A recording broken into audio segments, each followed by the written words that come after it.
Al Blanton, who writes with Saturday Down South. He's got an article out, the civil rivalry, talking about the Alabama-Auburn rivalry in basketball. There is a rivalry in basketball, isn't there, Al? Good morning. How you doing? I'm doing great. How are you? We're good. Dad, you with us? Yeah. I appreciate Al being on. He wrote an article some time ago, Bobby Bowden and several people, myself, in the magazine that he had, and he wrote this article and put it out yesterday. And Al, tell our listeners where they can find it, and also what you went through in trying to write it. Yeah, the article will be published on the website Saturday Down South, and if you follow SDS on Twitter or Facebook, you can find it on that. And really, the article was great for me because it was a trip down memory lane. I mean, I grew up as a kid. I was growing up in the '80s, and it was sort of the golden age of Alabama and Auburn basketball. I wanted to mention this. I was thinking about this morning. I'm actually the dunk contest winner at the Wimp Sanderson basketball camp. Did you get a ribbon?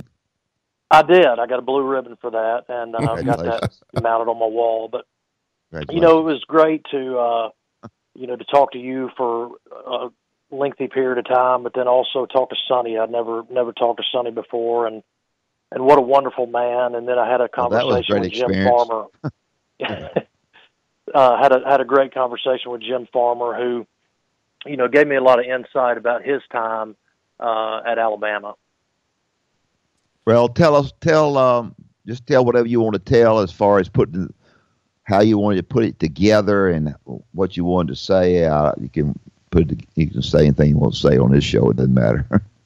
Well, I really framed it from a rivalry standpoint. I think the Alabama-Auburn basketball rivalry really doesn't get a whole lot of credit sometimes, especially when stacked up against the football rivalry, and there is a rivalry there.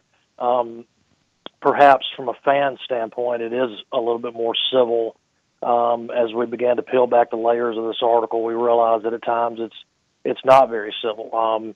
The recruiting battles could be tough, and then you look at a matchup between a Chuck Person and a Buck Johnson, and you see the physicality that comes from that. So the article is really twofold, kind of making fans.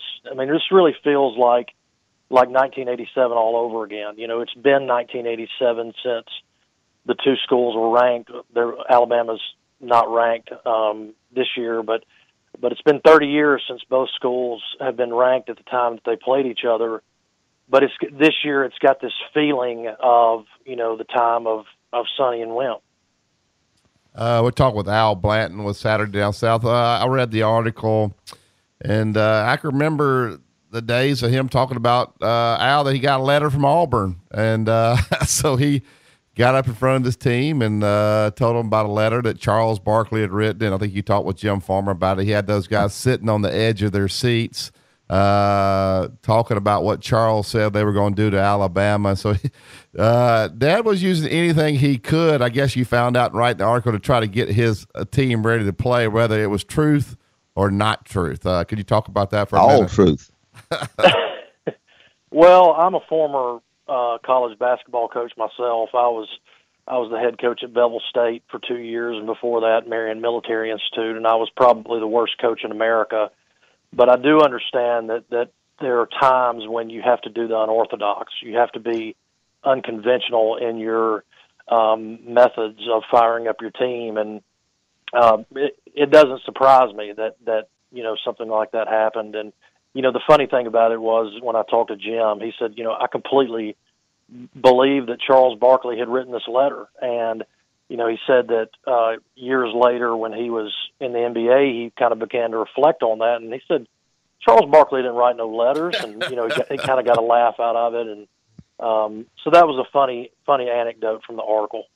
Yeah, it takes Jim a little longer than most to figure that out. He actually lived with Charles. I don't know why he just didn't ask him why he was living with him. But and I think you talk about obviously Sonny and Dad's relationship, and it's been quite known that they're great friends, and they were good friends when they were coaching, but they were bitter rivals as well. But they were somehow they could, and I don't sense Nick Saban and Gus Malzahn is not that they don't like each other, but I don't sense them being friends. I don't sense any Auburn coach and Alabama coach ever being friends. Was that kind of unique as you looked at this at these times back in the 80s?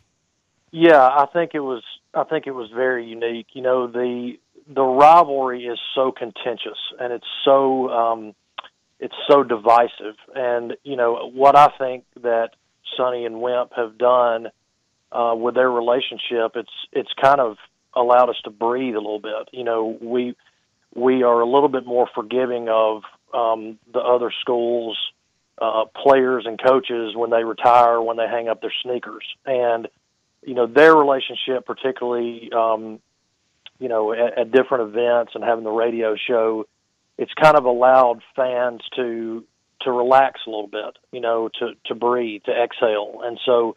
It's been good for the rivalry. We're so, you know, at each other's throats all the time that we need a little levity in this relationship, and I think Sonny and Wimp, their relationship has certainly done that. Yeah. You interviewed the coach who coached both players on tomorrow night's game, and naturally he's going to wear a shirt that reflects neither one of them. Right. Talk a little bit about that.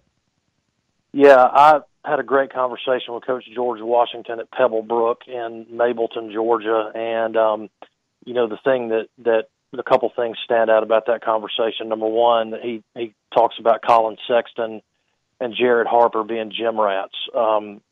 He said that initially the guys would play one-on-one, and Sexton was a junior when Harper was a senior, and Colin could never beat Jared, and so they kept playing one-on-one, and finally when Colin beat Jared, he wanted to play him again, you know, to make sure it wasn't a fluke. So these guys they've got a great work ethic. Every time they come home, the coach says that they're in the gym, they're calling each other, hey, let's head up to the gym.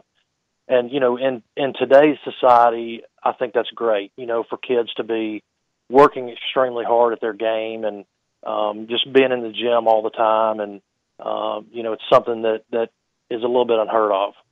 Well, Al, for me personally, I appreciate you taking the time to write an article like this. I think even on these shows, people are still wanting to break down the strengths, weakness, starting spring practice, and you know, maybe basketball hasn't given the people in Alabama a reason to be excited, but I think these two teams have. I think Alabama's going to the NCAA tournament for sure. I think Auburn's going to be a high seed, and you're right. This game on Wednesday night at 7:30 it'll be a war, and I think that's the way it should be because both teams got a lot to play for this season. So I appreciate you taking the time to show that if these teams are good, then basketball really does matter in this state.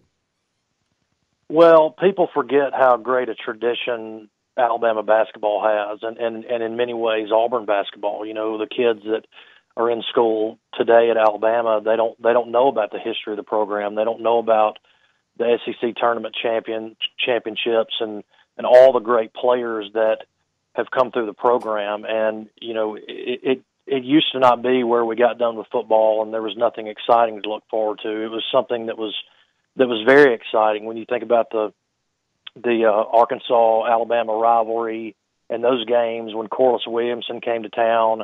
It was electric. And so, you know, that's kind of what I wanted to do is sort of, you know, have a little bit of juxtaposition with that, but also, you know, give fans something to look forward to, and that's this game on Wednesday. All right, so tell everybody where they can get the article. Is it out yet? When will you guys be tweeting that article? I know it's Saturday down south. Is it out, or how they get it? Yeah, it'll be out. We're still in the editing phase, so it'll be out probably tomorrow. Okay. And it's on SaturdayDownSouth.com. We'll tweet it out here as well. Well, Al, we appreciate that. Anything else? Thanks, Al. Give me a call. All right. Hey, Al, how high was that goal now when you won the dunk? Was it 10-foot goal? Did you win the dunk contest? It was 8. 6 feet. I had a vertical of the Daily Mountain Eagle in Jasper. I could jump up on top of the Daily Mountain Eagle if you laid it flat on the court. So how'd you win the dunk contest? I wanted to get him back the next year, so I let him win it. All right. Well, I know you didn't get a prize, but maybe you got a. He got a ribbon. You got a coat with a lot of ice in it, so he didn't have to use too much of his coat. Got a ribbon. Great stuff, Al. Fountain Coke. Yeah. Thanks, Al. Thanks, guys.